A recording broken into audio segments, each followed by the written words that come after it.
saya minta, nah ini Mbak Wiwi ya. Si Oh, pennya Mbak Wiwi.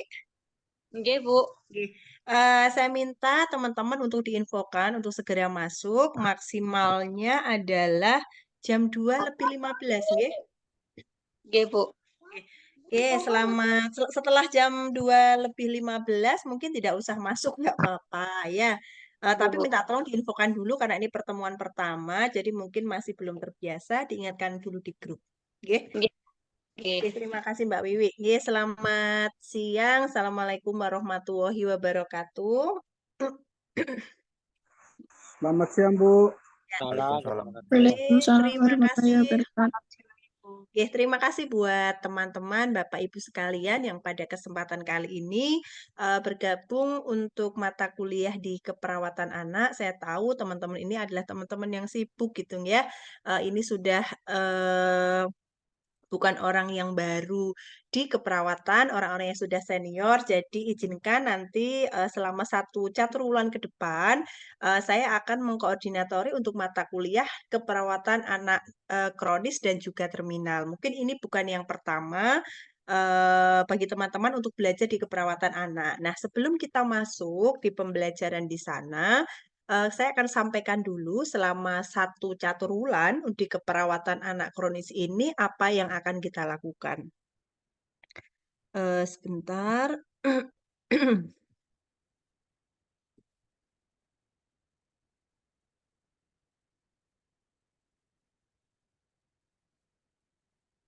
Bentar.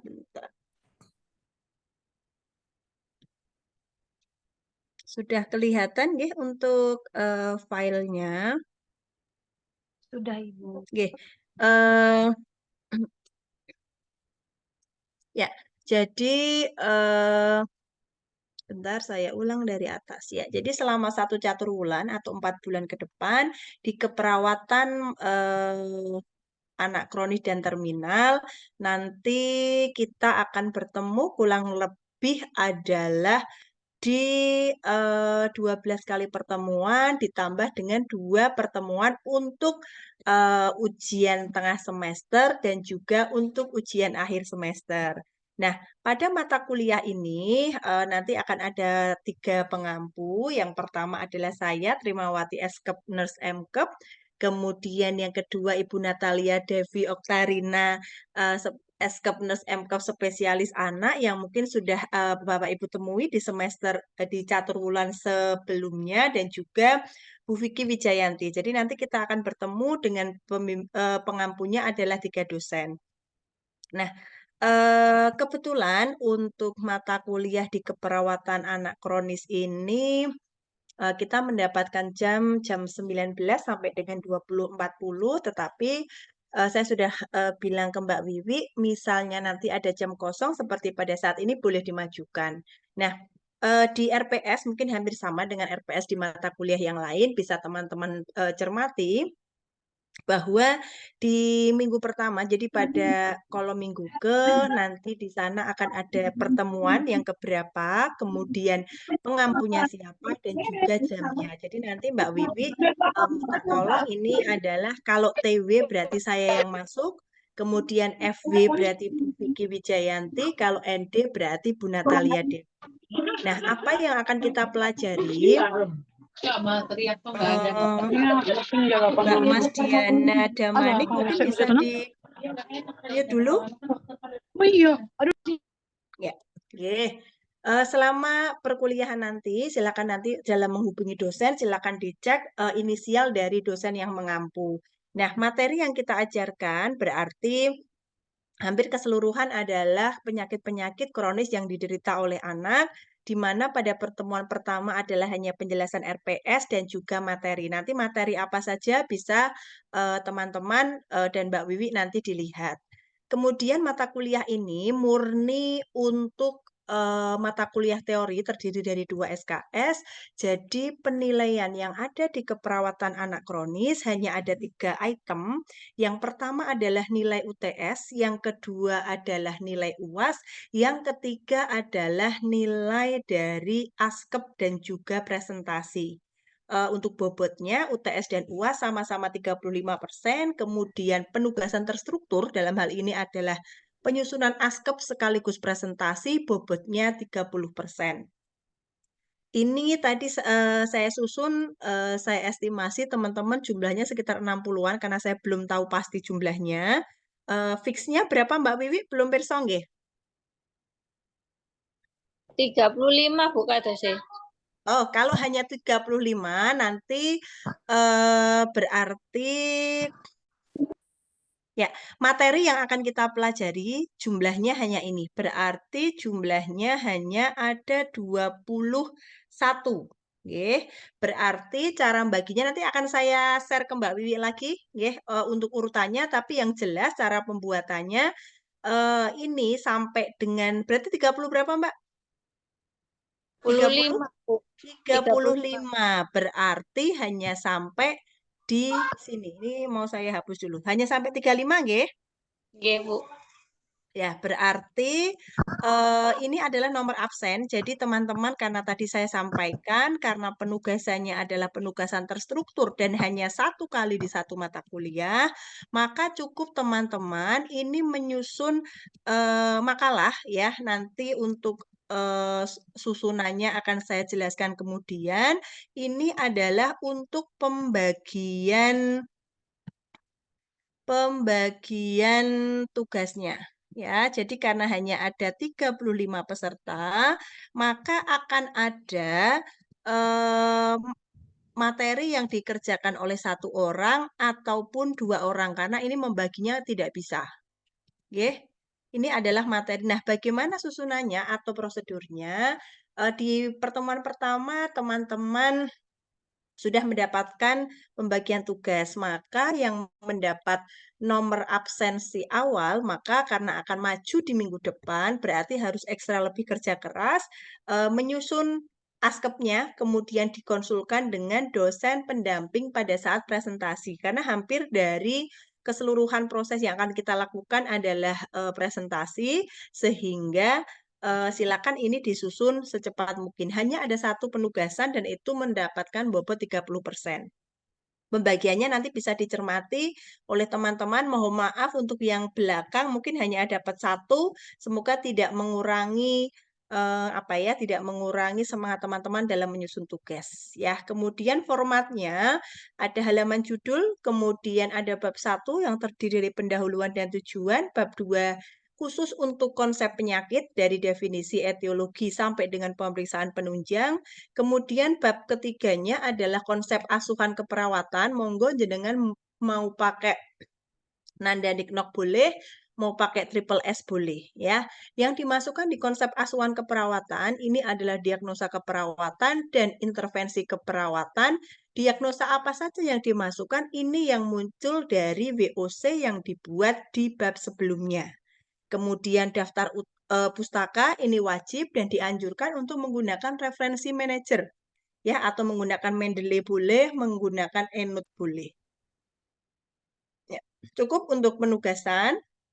Ada pertanyaan sampai sini? Izin Bu, untuk penugasannya itu Mm-mm. ya kan itu ada absennya gitu ya Bu. Itu kelompok atau individu ya Bu?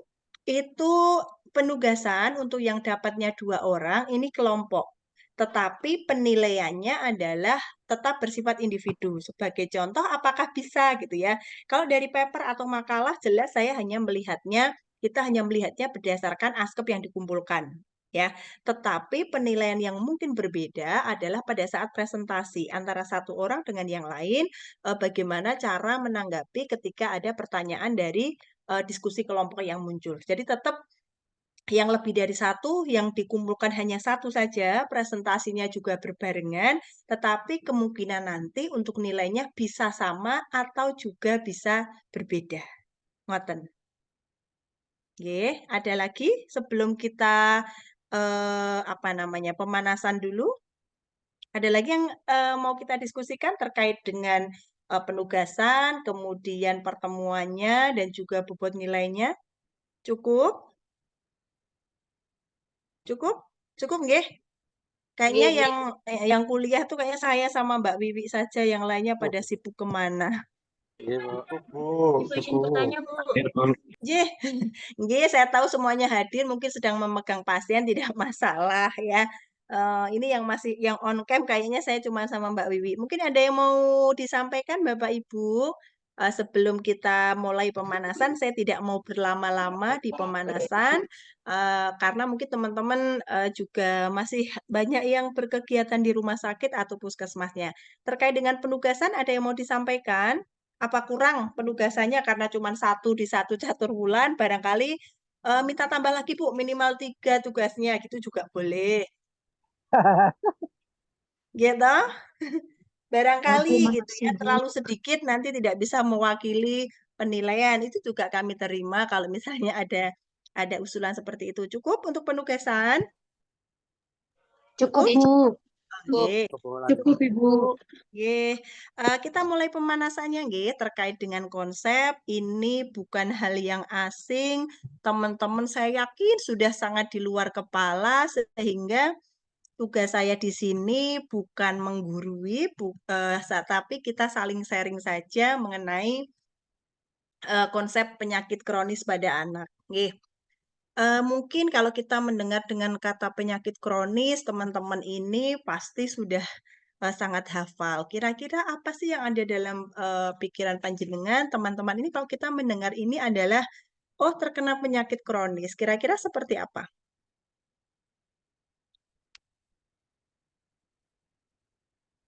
Kira-kira apa?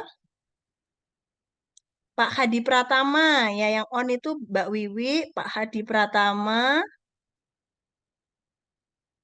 Mungkin apa sih? Oke, siapa lagi tadi ya kelihatan? Oh, Pak Ahmad Sahrir. Nggih. Ayo Pak, Bapak senior. Saya harusnya banyak berguru dengan teman-teman ini yang sudah sangat senior di klinik. Jadi kita saring-saring info saja, nggih. Nggih, kalau kita mendengar penyakit kronis, kita bicara ini ada di keperawatan anak. Kira-kira apa yang dimaksud dengan penyakit kronis, nggih? Pak Sahrir bisa membantu? Unmute dulu, Pak. Unmute dulu, Pak. Nah, nggih. Penyakit kronis sebenarnya yang lebih dari apa ya? 6 Lebih bulan. dari? Lebih dari berapa, Pak? Lebih dari 6 6 bulan. Oke, lebih dari 6 bulan. Oke, terima kasih Pak Sari. Ada lagi? Ada lagi? Penyakit yang diderita dalam kurun waktu yang agak lama, Bu. Oke, penyakit yang diderita dalam kurun waktu yang agak lama. Oke, jadi tidak ada yang salah dari yang tadi disampaikan oleh Pak Sahrir. Satu lagi Pak siapa tadi saya kok nggak bisa lihat. Bahwa yang dimaksud Oh iya, nggih. Yang dimaksud dengan penyakit kronis jelas tadi merupakan sakit ataupun penyakit yang dialami dalam durasi waktu yang panjang atau kondisi yang perbaikannya lambat atau bahkan memburuk sehingga seringkali mempengaruhi fungsi tubuh sehari-hari. Atau di literatur lain ada yang menyebutkan bahwa dikatakan penyakit kronis ini kalau kondisi penyakitnya ini mempengaruhi fungsi keseharian dari penderitanya selama lebih dari 3 bulan dalam 1 tahun. Dan penyakit-penyakit yang menyebabkan dilakukannya hospitalisasi selama lebih dari 1 bulan dalam 1 tahun atau pada saat diagnosis dibuat terjadi salah satu dari kondisi tersebut. Jadi intinya kalau penyakit kronis tadi boleh menyebutkan ada yang menyebutkan lebih dari 6 bulan. Ada juga yang dia menyebutkan yang penyakit ini mengganggu activity daily living-nya, fungsi kesehariannya. Selama berapa lama? Selama lebih dari 3 bulan dalam 1 tahun. Ini hampir sama, tergantung kita mengadopnya dari mana. Karena ini di keperawatan anak, saya mengadop dari Hockenberry dan Wilson tahun 2009. Nah, menurut O'Halloran dan kawan-kawan pada tahun 2004, ini bahwa dikatakan suatu penyakit ini dikatakan kronis, ini adalah satu, ya, memiliki durasi yang telah berlangsung atau diperkirakan akan berlangsung minimal 6 bulan. Tadi sesuai dengan yang disampaikan oleh Pak Sahrir tadi. Kemudian yang kedua, ini memiliki pola kekambuhan ataupun terjadinya penurunan status kesehatan Yang ketiga ini prognosisnya buruk atau kemungkinan hidupnya dia kecil. Dan yang keempat dikatakan kronis apabila penyakit ini menghasilkan konsekuensi atau gejala sisa yang berdampak pada kualitas hidup seseorang. Kalau ini secara umum, tidak hanya terjadi pada anak.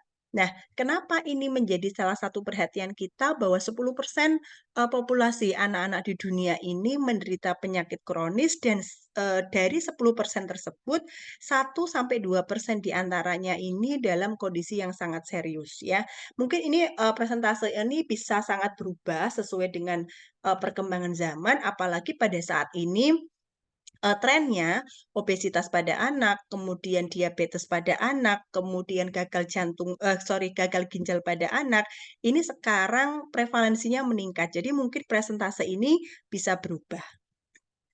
Nah, penyebabnya apa yang tadi dikatakan kronis? Mungkin ini di antara penyebabnya yang pertama adalah kondisi genetik seperti DM tipe 1, adanya thalassemia, sindrom Down, dan sebagainya. Kemudian penyakit infeksi juga bisa menyebabkan, salah satunya adalah infeksi sekuel atau lanjutan dari ensefalitis, kemudian polio, PCR, penyakit jantung rematik, HIV/AIDS, CMV, toksoplasma, dan sebagainya. Kemudian dari lingkungan, salah satunya adalah keracunan logam berat, ya, timbal. Kemudian dari dampak dari nutrisi adalah defisiensi nutrisi, KEP, ya, kemudian vitamin A. Kemudian yang disebabkan oleh cedera bisa akibat kecelakaan, kekerasan, dan lain-lain yang menyebabkan adanya ketidakberfungsian dari salah satu organ, ini juga bisa disebutkan ini menyebabkan penyakit kronis. Kemudian dampaknya mungkin secara umum ini tidak usah kita pelajari secara serius bahwa jelas ketika dalam suatu keluarga ini ada yang menderita penyakit kronis atau di terminal, pasti dampaknya langsung ke anak, ke penderita, ataupun ke keluarga yang lain. Nah, yang pertama kita lihat adalah dari sisi pasien atau penderita gitu ya. Yang jelas dari fisik akan kita lihat adanya gangguan pertumbuhan dan perkembangan yang tidak sesuai dengan umur anak.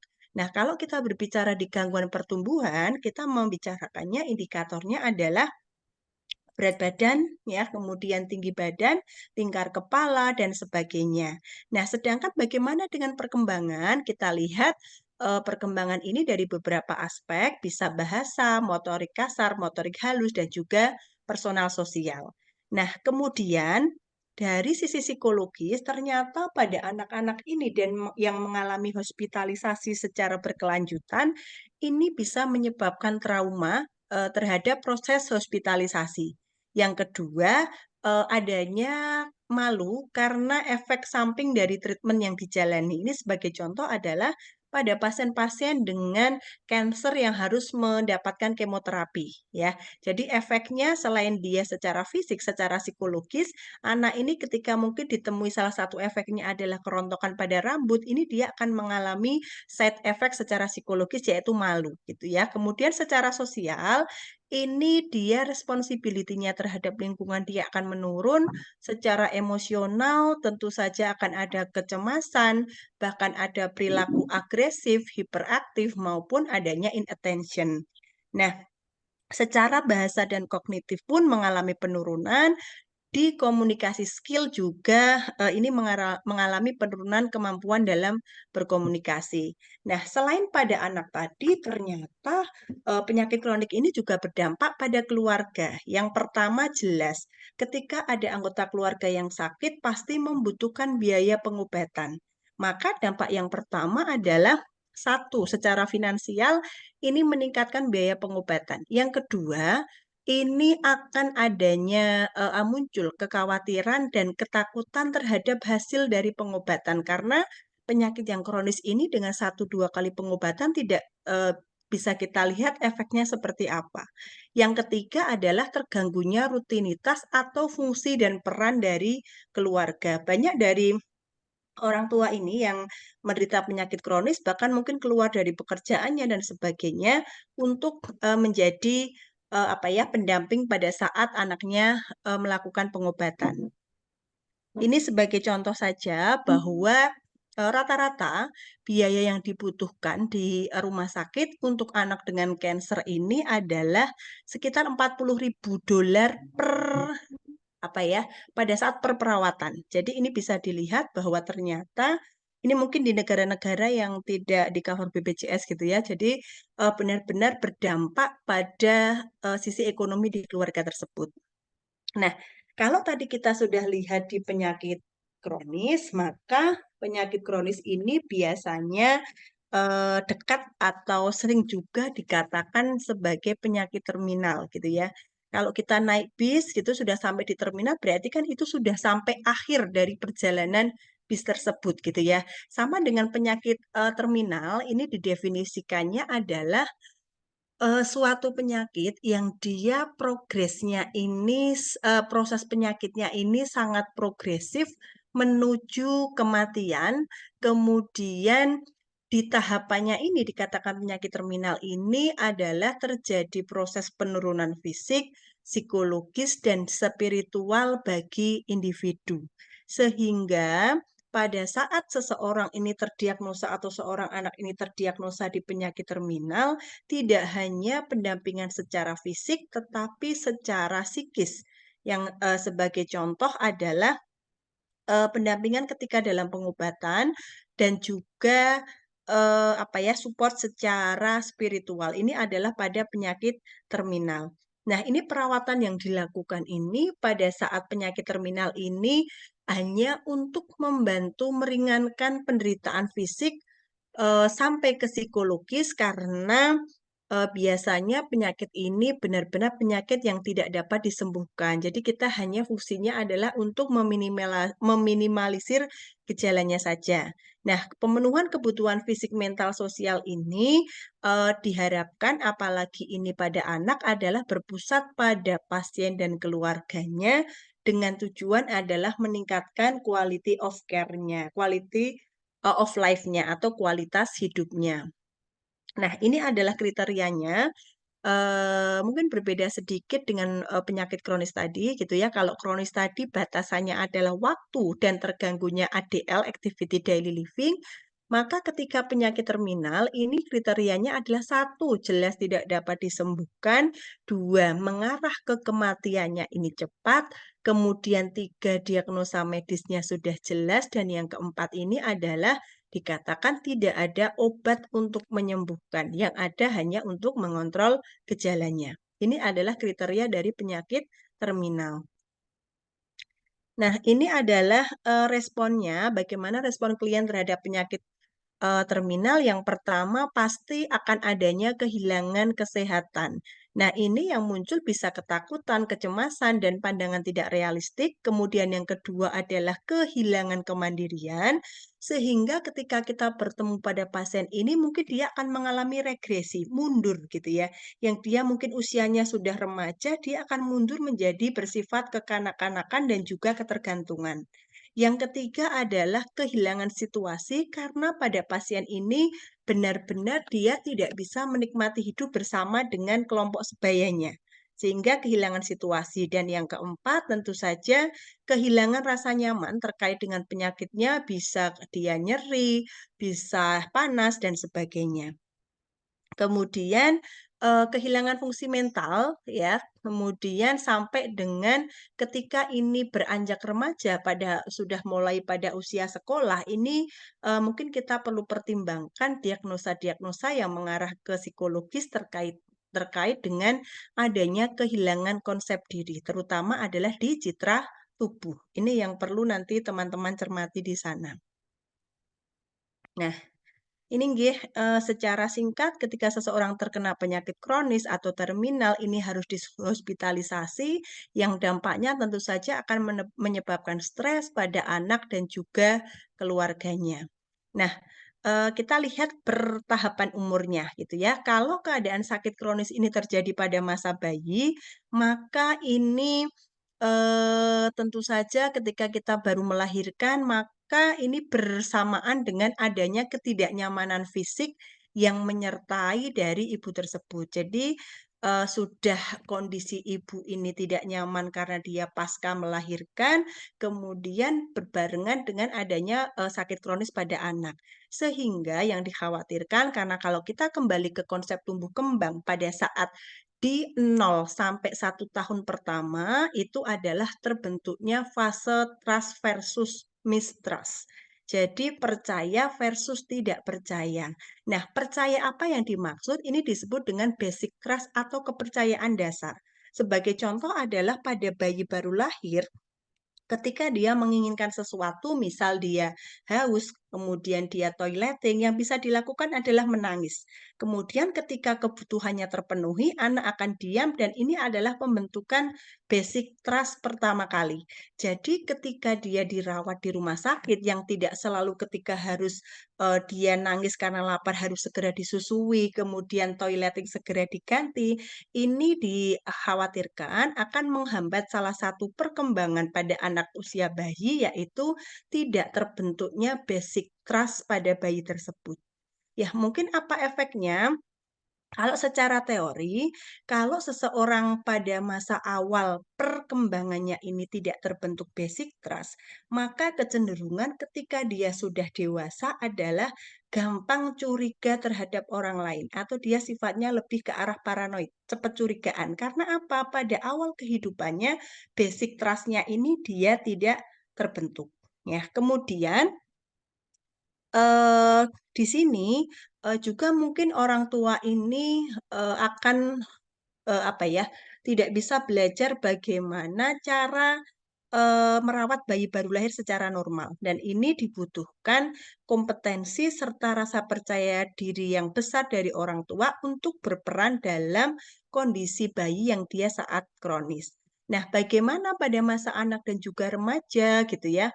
Pada masa anak, ini pada anak-anak yang sudah masuk di usia SD, ini anak-anak sudah kalau dia pada anak-anak dia di atas toddler, di atas 3 tahun, ini anak akan gampang takut dan juga dia bisa trauma terhadap kesakitan yang muncul pada saat perawatan.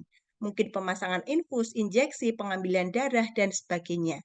Nah, kemudian kalau pada anak usia sekolah dan remaja, ini juga dapat merasa khawatir karena adanya pembatasan, kemudian kebutuhan pengobatan, dan juga mungkin akan menemukan adanya disabilitas yang terlihat nyata. Misalnya pada pasien-pasien dengan osteosarkoma, gitu ya.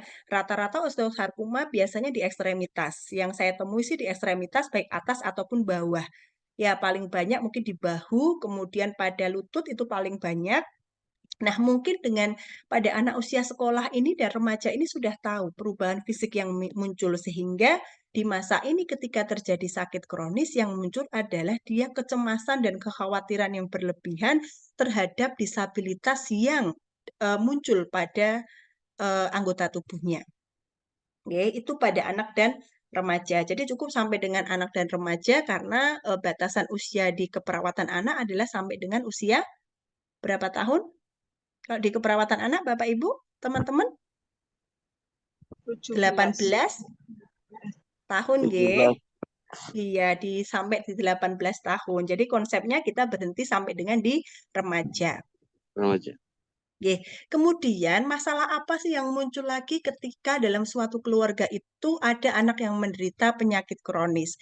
Yang pertama adalah selain tadi sudah kita bahas dari sisi finansial, yang kedua adalah adanya sibling rivalry atau persaingan antar saudara kandung, cemburu gitu ya, antar saudara kandung. Walaupun sibling ini sebenarnya tidak hanya muncul ketika ada anak yang sakit kronis. Anak lahir pertama dengan kedua pun gitu ya. Kalau kita punya anak dulu ya, anak kita umur berapa punya adik, ini diuak-uak gitu ya. Dia tidak tahu karena dia semua orang perhatiannya ke adiknya sehingga muncul sibling rivalry. Nah, pada keluarga yang menderita penyakit kronis pun gitu ya, ketika saudaranya dia masih sama kanak-kanaknya juga bisa muncul yang namanya persaingan antar saudara sekandung tadi atau sibling rivalry tadi terkait dengan perhatian dari orang tua yang pasti ini berfokusnya adalah pada anak yang sakit ya. Kemudian ini tidak usah saya sampaikan, teman-teman sudah sangat paham gitu ya bagaimana peran perawat dalam pemenuhan kebutuhannya, pasti kebutuhan fisik, psikologis gitu ya, serta dukungan di keluarga. Kemudian yang sangat dibutuhkan dalam mencapai perawatan tersebut adalah komunikasi baik pada anak, baik pada keluarga, dengan kita selalu mengingat bahwa perawatan pada anak ini adalah family center care. Jadi perawatan yang berpusat pada keluarga. Apapun yang kita lakukan adalah melibatkan keluarga. Ini adalah prinsip di keperawatan anak. Nah, ini tidak usah ya, mekanisme coping juga tidak usah.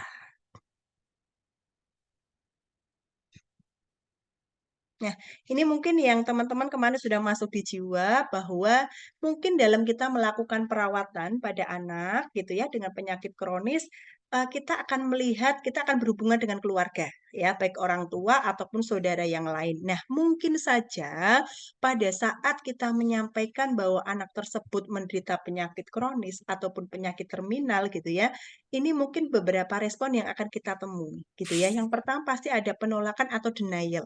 Ya, yang kedua adalah ada anger atau ada rasa marah yang mungkin pada saat menyampaikan ini marahnya mungkin bisa berimbas di tenaga kesehatan gitu ya. Kemudian yang ketiga mungkin ada bargaining, kemudian sampai ke tahap depresi, kemudian sampai terakhir mungkin sudah tahap acceptance atau menerima. Nah, kenapa kita perlu fase-fase ini? Ini sebenarnya akan teman-teman pelajari lebih detail di keperawatan jiwa. Tetapi di sini teman-teman paling tidak bisa melihat kira-kira orang tua ini berada di fase yang mana. Karena ini nanti berpengaruh dalam kita menyampaikan informasi, pengobatan, dan sebagainya. Mau model apapun ketika terjadi pada fase penolakan, kita mau membujuk dengan apapun, ini biasanya kita tidak akan bisa. Gitu ya. Jadi kita perlu waktu, tidak boleh berkecil hati ketika mungkin orang tua itu marah-marah dengan kita, merasa kita ini sebagai tenaga kesehatan tidak bermanfaat karena anaknya sudah dibawa ke rumah sakit, kemudian kondisi awalnya mungkin hanya sakit sedikit dengan adanya perawatan, diagnosa, kemudian perburukan pada kondisi pasien. Kadang-kala orang tua itu responnya ke kita menjadi tidak ramah, kan ada juga yang seperti itu gitu ya. Jadi kita harus paham dulu nih orang tua ini berada pada fase yang mana sehingga kita komunikasinya pun disesuaikan. Mungkin kalau sudah tahap lama atau tahap pasien sudah pengobatan kemo sekian lama, ini biasanya pasti sudah berada di tahap acceptance, gitu ya. Kita bisa lihat dari raut wajahnya dari keluarga pasien ini. Sekedar tahu saja karena nanti untuk lebih jelasnya teman-teman belajar adalah di keperawatan jiwa. Oke.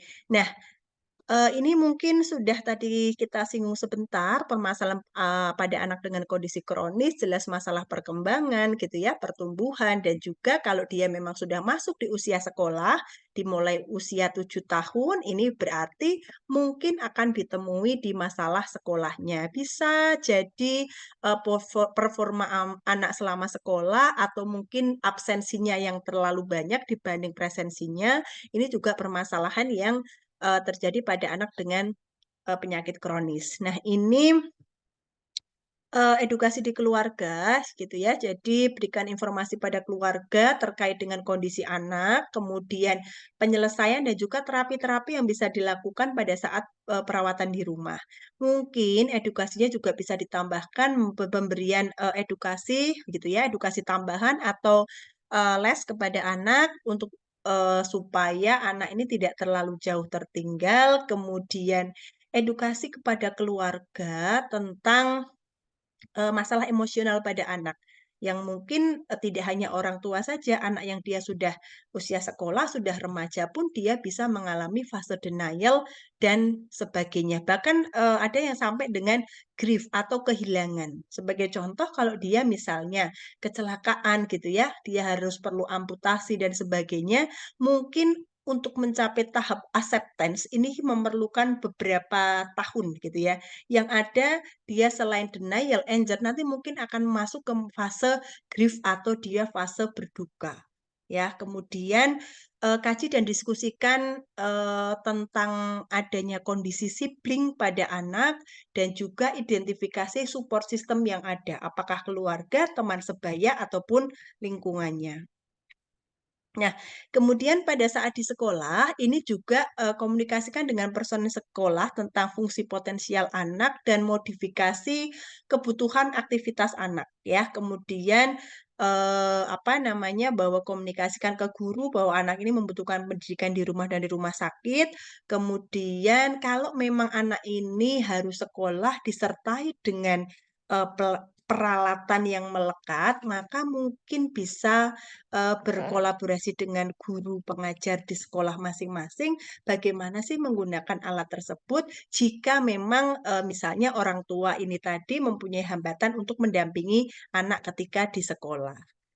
Nah, ini mungkin slide terakhir, karena ini saya bilang pemanasan, maka tidak banyak yang saya sampaikan. Ya. Ada pertanyaan, teman-teman? Nggak ada ya kayaknya ya? Ini semuanya di siang ya?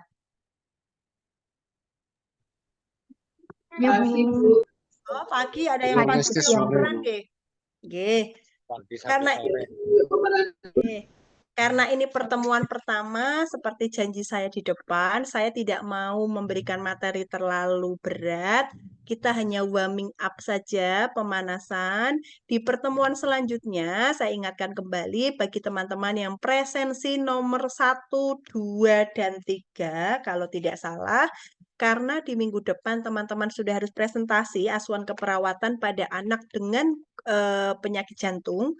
Jadi silahkan sudah mulai disusun, kemudian dikonsulkan dengan dosen pembimbing. Kebetulan untuk nanti penyakit jantung bawaan dan juga penyakit jantung rematik, ini nanti saya yang akan mendampingi, jadi diusahakan teman-teman ini di minggu ini harus sudah konsul. Mengingatkan juga hari Senin itu kayaknya kan tanggal merah ya, tanggal 25 nggih. Tanggal 25 Desember ada yang merayakan Natal nggak di kelas ini? Ada, Ya, Bu. Bu. Ya. Ada, Bu. Oke, Ada. kesepakatan mawon. Ini kan kita masuk di tanggal 25. Biasanya yang merayakan itu kan ada cuti bersama dan macam-macam. Ini di hari Selasa kita tetap masuk atau kita off-kan dulu. Tanggal 25 cuti, 26 cuti bersama, Bu. Iya, saya juga cuti bersama gitu, maksudnya saya tawarkan teman-teman, mungkin nanti bisa disepakati nggih di kelas ini, saya pada dasarnya mengikuti, kalau teman-teman mau masuk ya ayo, walaupun saya juga cuti bersama gitu ya, tapi kalau teman-teman misalnya untuk menghormati teman-teman yang merayakan mau off dulu, saya juga tidak masalah, nanti kita bertemu lagi di minggu depan, di Januari ya kayaknya ya. Tahun depan ya, Bu. Iya, di tahun depan. Ngoten nggih. Jadi disepakati saja gitu ya. Karena kita akan jarak jauh, kita buat gampang dan enak, tapi teman-teman harapannya tidak menggampangkan dan mengenakan. Kita buat santai saja, yang penting tugas selesai, UTS UAS dilaksanakan dan hasilnya baik gitu. Oke, jadi perlu kerjasama dari teman-teman supaya tetap berjalan lancar saja. Kalau memang ada yang mau disampaikan, it's okay, kita santai saja. Off ya, berarti ya? Off? Iya, Bu. Ya, Ya, Bu. Bu. Iya, Bu. Terima kasih, Bu. Kalau off berarti proses bimbingan tetap berjalan. Jadi walaupun sudah akan mundur untuk majunya, saya masih menerima konsultasi di minggu ini dari 3 kelompok yang akan maju di awal. Kalau tidak salah TOF, penyakit jantung rematik sama apa ya? Saya lupa tadi. Silakan nanti saya kirimnya di sini aja apa di mana ini ya? Penyakit jantung bawaan Ya, dan lihat aja, Bu. jantung rematik, Bu. Ya. Nanti tak kirim ke Mbak Wiwi aja nggih. Oke, Bu. Iya, Bu. Siap, nggih. Kalau gitu mungkin cukup ya teman-teman ya pemanasannya ya. Olahraganya nanti di tahun depan pemanasannya cukup 20 menit saja. Silakan teman-teman bisa menghubungi dosen lain yang akan maju di pertemuan selanjutnya supaya tidak terlalu sore. Nggih. Mungkin cukup nggih saya sampaikan, mohon maaf atas segala salah dan khilafnya di awal pertemuan ini. Semoga satu catur bulan ke depan teman-teman bisa mengikuti dengan baik, hasilnya baik, sehingga diharapkan ya selesai nanti sudah SKEP-nya juga selesai dengan nilai yang baik. Yang terbaik gitu ya menurut teman-teman. Mungkin cukup. Terima kasih Mbak Wiwi dan teman-teman semua. Saya akhiri. Terima kasih. Selamat sore. Assalamualaikum warahmatullahi wabarakatuh. Waalaikumsalam warahmatullahi wabarakatuh. Terima kasih, Bu. Sami-sami. Terima kasih, selamat sore Bu.